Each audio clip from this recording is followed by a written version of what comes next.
Doctor Baba Saheb Ambedkar Open university.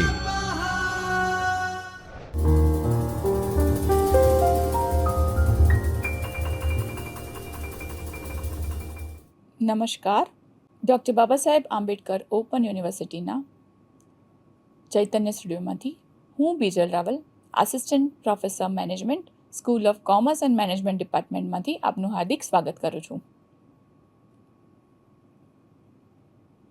આજનો આપણો course છે બીકોમ પ્રથમ વર્ષ. વિષય છે માનવ પર્યાવરણ. વિષયનો કોડ છે BCHEN 107, MDC 201 BC.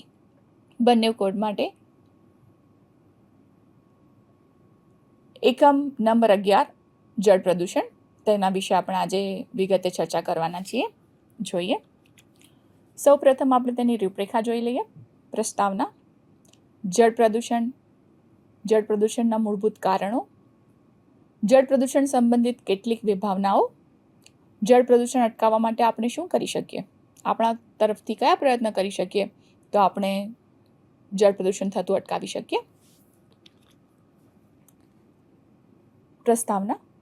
જળ પ્રદૂષણ એ આપણા પર્યાવરણ માટે એક મોટી સમસ્યા છે. આપણને ખબર જ છે કે પાણી વગર આપણને ચાલતું નથી. પાણી આપણને જોઈએ જ, પણ જો સ્વચ્છ પાણી જો આપણને ના મળે તો આપણને ઘણા બધા રોગ થઈ શકે. જ્યારે માણસો પ્રાણીઓના જખમ, કચરો, ફેક્ટરીઓમાંથી ઉત્પન્ન થતા હાનિકારક રસાયણો, ખેતીમાંથી બચેલી વસ્તુઓ, તેલ અને પાણીમાં ગરમી જેવી વસ્તુઓ ઉમેરે ત્યારે તે ખૂબ જોખમી નીવડે છે. રાસાયણિક જે ઉદ્યોગો ચાલતા હોય છે, જેના કારણે તેનું જો પાણી નદી કે તળાવમાં કે જળાશયોમાં જો તેને છોડવામાં આવે તો તે આખા જળાશયનું પાણી પણ પ્રદૂષિત કરે છે. આપણી મોટાભાગની નદીઓ, સરોવરો, સમુદ્રો, મહાસાગરો, નાળાઓ અને ભૂગર્ભ જળ ધીમે ધીમે ગંદા અને અસુરક્ષિત બની રહ્યા છે. વૃક્ષો કાપવા, શહેરો બનાવવા, ઘણી ખેતી અને કારખાનાઓએ આપણું પાણી ગંદુ બનાવી દીધું છે. આપણને ખબર જ છે કે દિવસે દિવસે પાણી, જળ પ્રદૂષણ વધી રહ્યું છે. આપણને ખબર છે જો આપણે પર્યાવરણને નુકસાન પહોંચાડીશું તો કુદરત પણ તેનો બદલો લેશે. ગંદી હવા, એસિડ વરસાદ જેવી વસ્તુઓ કારણ બની શકે છે. આપણે આપણી ફરજ સમજીને આપણે જળ પ્રદૂષણ થતું અટકાવવું જોઈએ અને પર્યાવરણને નુકસાન થતું પણ અટકાવવું જોઈએ. અનાજ અને શાકભાજી જેવા ખોરાક ઉગાડવા માટે પણ આપણને સ્વચ્છ પાણીની જરૂરિયાત છે. જો આપણે સ્વચ્છ પાણી નહીં આપીએ તો આપણા શાકભાજી અને અનાજ પણ સારી રીતે પરિપક્વ નહીં થાય અને તે પણ એક રોગનું કારણ થશે. ભારત જેવા મોટા દેશમાં જ્યારે વરસાદ પૂરતો નથી અને પાણીની પણ અછત છે, ત્યારે જે પણ પાણી છે આપણું, જો એમાં જળ પ્રદૂષણ આપણે વધારીશું તો ખાદ્ય ઉત્પાદનને પણ તેની અસર થશે. તો આપણે તેની ખૂબ તકેદારી રાખીએ અને જળ પ્રદૂષણને અટકાવીએ. ઘણા કારખાનાઓ અને શહેરો ધરાવતા વ્યસ્ત દેશોમાં લોકો એટલું પાણી વાપરે છે કે ત્યાં પૂરતું શુદ્ધ પાણી બચ્યું જ નથી. આપણે કેટલીક જગ્યાઓ તેમના સ્વચ્છ પાણીના સ્ત્રોતો ગુમાવી રહ્યા છે. ગંદા કચરાઓ પણ ભૂગર્ભ જળને પ્રદૂષિત કરી રહ્યા છે, જે આપણે જોઈ શકતા નથી. આપણને પણ ખબર છે, આપણે જો દરિયા કિનારે કે ક્યાંક ફરવા જઈશું અને જો એમાં આપણે વસ્તુઓ નાખીશું, પ્લાસ્ટિકની કોથળીઓ નાખીશું કે કંઈ પણ વસ્તુ નાખીશું તો નદીમાં, સમુદ્રમાં રહેતા જે દરિયાઈ જીવ છે તેને પણ આપણે નુકસાન પહોંચાડીશું. ઘણા ગામો અને શહેરોમાં જોઈતું પાણી પીવા માટે પૂરતું પાણી પણ નથી. જ્યારે લોકો પાસે શુદ્ધ પાણી નથી ત્યારે તેઓ સરળતાથી બીમાર પણ થઈ શકે છે. જો ખરાબ અને ગંદા પાણીના લીધે ઘણો બધો રોગચાળો ફાટી નીકળે છે.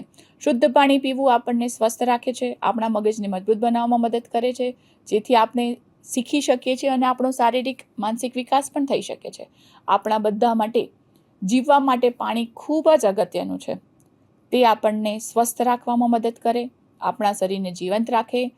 જેમ જેમ વધુ લોકો પૃથ્વી પર જન્મે છે અને જીવે છે તેમ આપણને વધુમાં વધુ પાણીની જરૂર રહેશે.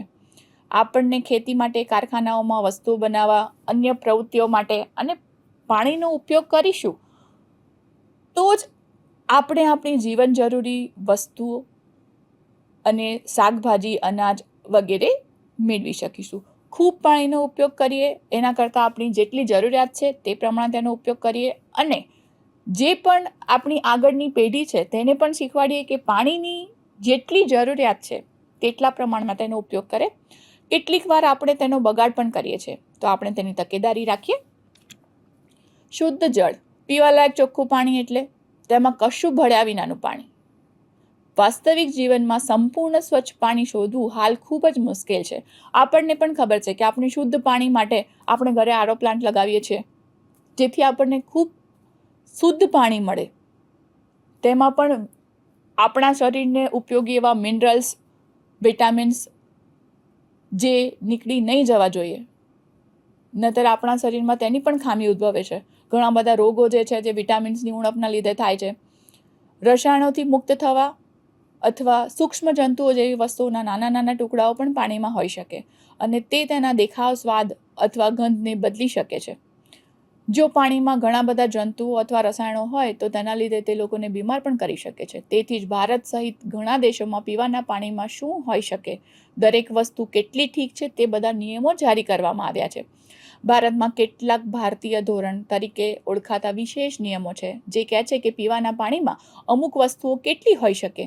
જે પાણી પીએ છીએ આપણે તે સલામત છે, તેમાં સ્વચ્છ છે, તેની ખાતરી કરવા માટે ઘણા દેશોમાં નિયમો છે. આપણને પણ ખબર છે, આપણે એનું pH લેવલ ટેસ્ટ કરાવીએ છીએ કે પાણીમાં કેટલા ટકા જંતુઓ છે કે બેક્ટેરિયા રહિત આપણે પાણીને કરીએ, ઉકાળીને પાણી પીએ છીએ.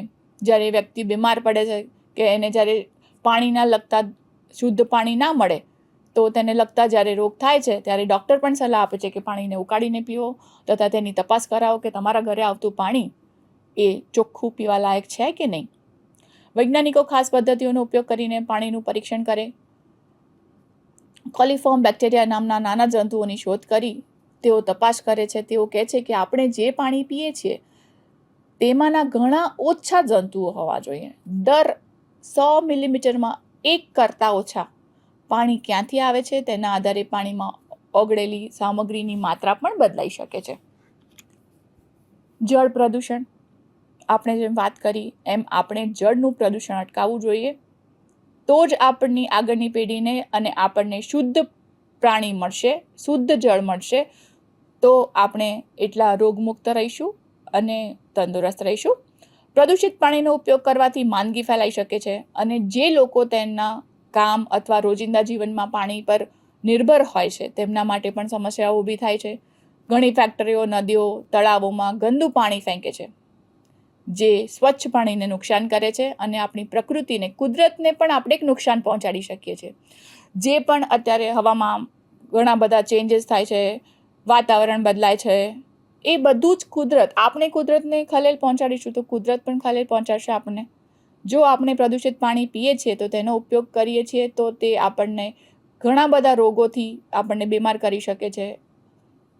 લોહીને લગતા, ચામડીને લગતા, પેટને અસર કરતા રોગો આપણને જોવા મળે છે.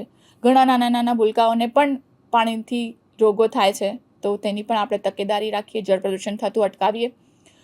કેટલીક વાર રસાયણો, રંગો, તેલ, કચરો જેવી વસ્તુઓ પાણીમાં ભળે છે અને પાણીને ગંદુ બનાવે છે.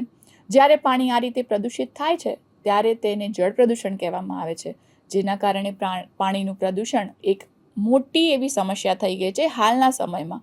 તેના ઠીક કરવા માટે આપણે શું કરી શકીએ? આપણે આપણાથી બનતા બધા જ પ્રયત્ન કરીએ. આપણે આવનારી પેઢીને સમજાવીએ કે જો આપણે જળ પ્રદૂષણ અટકાવીશું તો આપણને આગળના ભવિષ્યમાં પીવાને લાયક ચોખ્ખું પાણી મળશે, જેનાથી આપણે સ્વસ્થ રહીશું. તો તેના માટે આપણે કેવા પગલાં લેવા જોઈએ તેની પણ આપણે ચર્ચા કરીશું. જળ પ્રદૂષણ થવાના મૂળભૂત કારણો કયા કયા છે? કુદરતી સ્ત્રોતો, જળ પ્રદૂષણ. કુદરતી અણધારી ઘટનાઓથી પણ પાણી પ્રદૂષિત થાય છે. આપણે જોઈએ છે જ્યારે પૂર આવે છે, પૂરની સાથે ઘણી બધી ગંદકી, ઘણી બધી ગંદા કચરો તણાઈ આવે છે, જેના લીધે પાણી પ્રદૂષિત થાય છે. ભલે નદીમાં, જળાશયોમાં ચોખ્ખું પાણી હોય એ ટાઈમમાં, પણ જ્યારે કુદરતી અણધારી ઘટના બને છે ત્યારે તે બધા જ પાણીને પ્રદૂષિત કરે છે. કુદરતી સફાઈ પ્રક્રિયા. તળાવ કે પાણીમાં સંગ્રહમાં થોડી ગંદકી કે તૂટેલા છોડ, પ્રાણીઓ હોય તો કુદરતી બેક્ટેરિયા અને જંતુઓ દ્વારા તેને સાફ કરી શકાય. તેઓ તેને પોષક તત્વોમાં ફેરવે જેને છોડ ઉપયોગ કરી શકે છે. ઓક્સિજનનું કેટલું મહત્ત્વ છે. પાણીમાં ઓક્સિજન હવામાંથી ભળે છે. માછલીઓ અને જળચર પ્રાણીઓ જીવવા માટે આ જ ઓક્સિજન લે છે. એટલે આપણે આપણી જે સમુદ્રો છે, નદીઓ છે, તેમાં ગંદકી કરવી નહીં જોઈએ, જેથી એ પાણી સુરક્ષિત રહે અને જળચર પ્રાણીઓ છે તેમને પણ આપણે નુકસાન ન પહોંચાડી શકીએ. પાણી ગરમ થતું જાય તો તેમાં ઓક્સિજન ઓછું ભળી શકે છે અને પરપોટા બનીને બહાર નીકળી જાય છે. પ્રદૂષણના કયા કયા કારણો હોઈ શકે? ભૂકંપ, ભારે વરસાદ, આપણે જેમ વાત કરી એમ જેવી કુદરતી ઘટનાઓ પાણીમાં હાનિકારક ધાતુઓ ભેળવી શકે છે. આ ધાતુઓને ઝેરી તત્વો કહેવામાં આવે છે. આર્સેનિક, સીસુ, કેડમિયમ, પારો આ સ્વાસ્થ્ય માટે હાનિકારક છે. જંગલોમાંથી ભાગેલા અને મૃત્યુ પામેલા પ્રાણીઓ પણ ગંદકી ઉમેરે છે. આપણે આપણી આસપાસ થતી નાના નાના પાયા પરની જે પણ ગંદકીઓ છે તેના માટે આપણી સાથે રહેલા લોકોને જો આપણે સમજાવીશું કે આ વસ્તુ કરવાથી આપણને ભવિષ્યમાં ખૂબ મોટું નુકસાન થઈ શકે છે, તો આપણે આપણી તરફથી પ્રયત્ન કરી શક્યા એવું કહી શકાય. અન્ય કુદરતી ધાતુઓ જે છે nickel, barium, cobalt, molybdenum, tin, vanadium જેવી ધાતુઓ કુદરતી રીતે પાણીમાં આપણને જોવા મળે છે. માનવ સર્જિત જળ પ્રદૂષણ, આપણે જેમ કીધું એમ આપણે ક્યાં ફરવા ગયા હોય, આપણી પાસે જે અમુક વસ્તુઓ છે એ આપણે પાણીમાં નાખી દઈએ છીએ. આપણે જ્યારે કોઈ ધાર્મિક પ્રવૃત્તિઓ કરીએ છીએ ત્યારે આપણે તેને નદીમાં પધરાવવા માટેની આપણી માન્યતા છે, તો જેના લીધે આપણે ઘણું બધું પ્રદૂષણ કરીએ છીએ કે ઘણા બધા નાના જીવજંતુઓ જે પાણીમાં રહેલા છે તેને નુકસાન પહોંચી શકે છે. અત્યારે તો ઘણી આપણે સુવિધા છે કે જેના માટે આપણે જે પણ પૂજાની સામગ્રી હોય કે જે પણ હોય જે નદીમાં પધરાવાના હોય તેના માટે વિવિધ જગ્યાએ કળશ મૂકેલા છે, જેને લીધે આપણે વધારે ગંદકી નહીં કરીએ અને આપણે તેને સુરક્ષિત રાખી શકીએ. આપણે બધાએ આપણા પાણીને સ્વચ્છ રાખવામાં મદદ કરવાની જરૂર છે, જેથી દરેક સ્વસ્થ જીવન જીવે, સુરક્ષિત પાણીનો આનંદ માણી શકે. આપણે પાણી ગંદુ અને પ્રદૂષિત થવાનું મુખ્ય કારણ લોકો છે, કારખાનાઓ છે. કારખાનાઓ પણ હાનિકારક કચરો પાણીમાં ફેંકે છે. જ્યારે લોકો નદીઓ, તળાવો અને તળાવોમાં જે કચરો, ગંદુ પાણી ફેંકે છે ત્યારે તે પાણીને ગંદુ અને અસુરક્ષિત બનાવે છે. આ માટે જે પણ ખૂબ મોટી સમસ્યા આજના સમયમાં છે, શા માટે પ્રદૂષિત થાય છે તે સમજવું, તેને માટે દરેક માટે સ્વચ્છ અને સુરક્ષિત રાખવા માટેની રીતો શોધી મહત્વપૂર્ણ છે આપણી માટે. ઘરેલું વપરાશનું પાણી, ઘરમાં વપરાતા સાબુ, ડિટર્જન્ટ અને રસોડાના પાણીથી થતું પ્રદૂષણ, જૈવિક પ્રદૂષણ, બાયોલોજિકલ પોલ્યુશન્સ, જીવજંતુઓ, બેક્ટેરિયા, સૂક્ષ્મજીવોના કારણે થતું પ્રદૂષણ, ઔદ્યોગિક પાણી, ઇન્ડસ્ટ્રીયલ પોલ્યુશન્સ, આપણે જેમ વાત કરીએ એમ ફેક્ટરીઓ, ઉદ્યોગોમાંથી નીકળતા ગંદા પાણીને જો જળાશયોમાં કે નદીઓમાં મિક્સ કરી દેવામાં આવે તો આખા જળાશયનું પણ પાણી આપણે ખરાબ કરીશું.